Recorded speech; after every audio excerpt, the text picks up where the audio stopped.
Hey everyone, and welcome to my review of HBO's House of the Dragon Episode 1, The Heirs of the Dragon. Well, looks like we're back at it again, with the first of multiple Game of Thrones spin-offs in the works. And I gotta say, right off the bat, this first episode was pretty damn good. Although I was initially excited for the House of the Dragon, I was also pretty worried that it wasn't going to be on the same level as the early seasons of Game of Thrones. And after only one episode, I can't say for certain that this show will be good, but this first one at least definitely gave me hope and confidence for the rest of the series. It seems to me like they purposely packed episode 1 with a little bit of all the stuff many of us loved about the old show, from political intrigue to compelling characters played by great actors, unrepentant violence, and more, while also laying the foundations for a deeper exploration of the lore behind this world. So overall, I was very pleased, and I'm looking forward to watching, reviewing, and making videos about this season. If you've ever seen my Game of Thrones reviews, you know I prefer to skip the story recaps and go straight into my top 5 moments, followed by any criticisms I might have as well as the best kill and line of the night. But before we start that, I'd like to list some honorable mentions of scenes I really enjoyed, like the Gold Cloak's brutal display of power in the capital, Daemon's relationship with the prostitute Miseria, and seeing Otto Hightower making his moves for political power, even sending his daughter to comfort the king and set the foundations for a relationship. Now, moving on, I'll start with what I felt was the 5th best moment of the night, and that was the very first scene with old Jaehaerys the Conciliator at the Great Council of 101 AC. I loved everything about this, but most notably for me was the fact that we got to see the best king in Targaryen history. After reading George R.R. Martin's Fire and Blood Part 1, I was so thoroughly impressed with Jaehaerys and his wife Alysanne, as it went into detail about their many struggles and accomplishments. So just getting to see Jaehaerys was awesome to me. I also loved that amazing glimpse into Harrenhal, the massive fortress constructed by King Harren the Black before the Targaryen conquest, serving as both his greatest accomplishment and failure, as it could protect him from soldiers, but not from dragons. Then of course there was the significance of the moment itself, not only for characters like Viserys, Corlys, and Rhaenys who were in attendance, but also for the realm, setting a precedent that a male should inherit over a female in the succession, thereby laying the foundations for the arguments Rhaenyra's enemies would weaponize. Moving on to the number 4 spot, there was the introduction to Daemon Targaryen and his interaction with Rhaenyra in the throne room. What an excellent scene that, in my opinion, perfectly accomplished what it had to do, both establishing Daemon as a mysterious troublemaker and introducing us to the close, special relationship he had with Rhaenyra. Them speaking in High Valyrian to each other, the gift of Valyrian steel, and the tension they managed to build made this a very impressive scene. For the 3rd best moment of the episode, I went with Daemon getting punished by Viserys for his remarkably unwise words about his brother's dead son.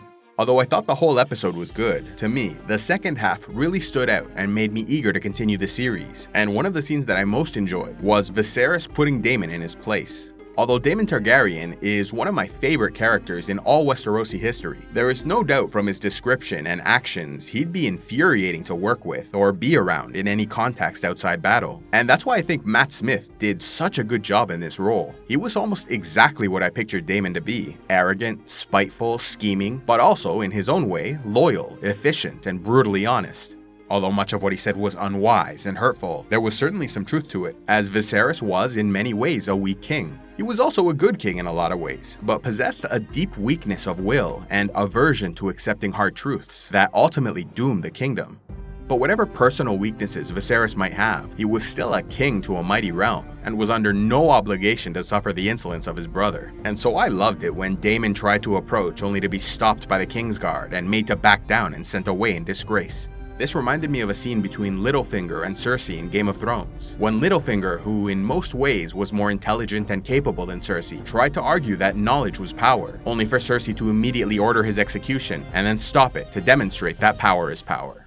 It was fascinating watching Daemon, a far superior warrior, have no choice but to back down from his physically weaker brother, because ultimately power is power.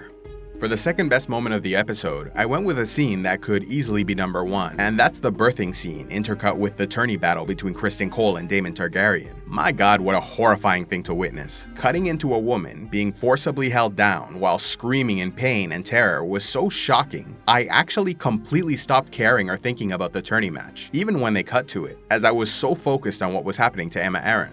Also, since she died in the first episode, I want to mention the actress Cian Brooke, who I thought did an excellent job portraying the character, and was one of the standouts of the episode to me. Moving on, we finally get to the number 1 spot, and here I've chosen the Targaryen prophecy scene, where Viserys passes down the secret mission of their family to his daughter and newly chosen heir Rhaenyra Targaryen, revealing that Aegon the Conqueror had a vision in which the world of men would fall to an army of winter invading from the north, and that a Targaryen must be in power for that final war to save humanity. Naming this prophecy the Song of Ice and Fire, Viserys charged his daughter with the responsibility of carrying on this knowledge, while keeping the realm prepared and united under the power of their dragons. To me, this was an absolutely fascinating thing to hear, especially since, according to one of the show's creators, Ryan Condal, it came directly from George R.R. Martin. This has so many possible implications for the book series and creates so many new questions that it really makes me want to continue watching this series to hopefully learn more about the hidden lore of this world. So those were my top 5 moments for the episode, and to be honest, at least for now, I don't have many criticisms, especially since I want to see how things develop.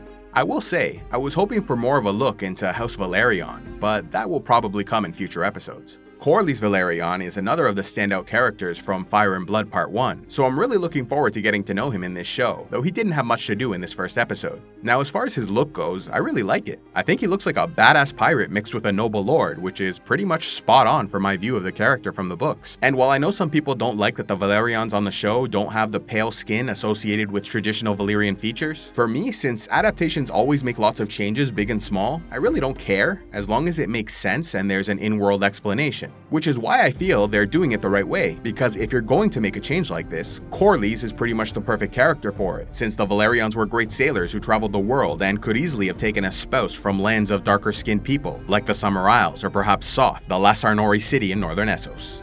For the best kill of the episode, I chose an axe to the face during the tourney in the capital, while the best line of the night for me was the prophecy of Aegon. 'Tis to begin with a terrible winter, gusting out of the distant north. Aegon saw absolute darkness riding on those winds, and whatever dwells within will destroy the world of the living. When this great winter comes, Rhaenyra, all of Westeros must stand against it, and if the world of men is to survive, a Targaryen must be seated on the Iron Throne.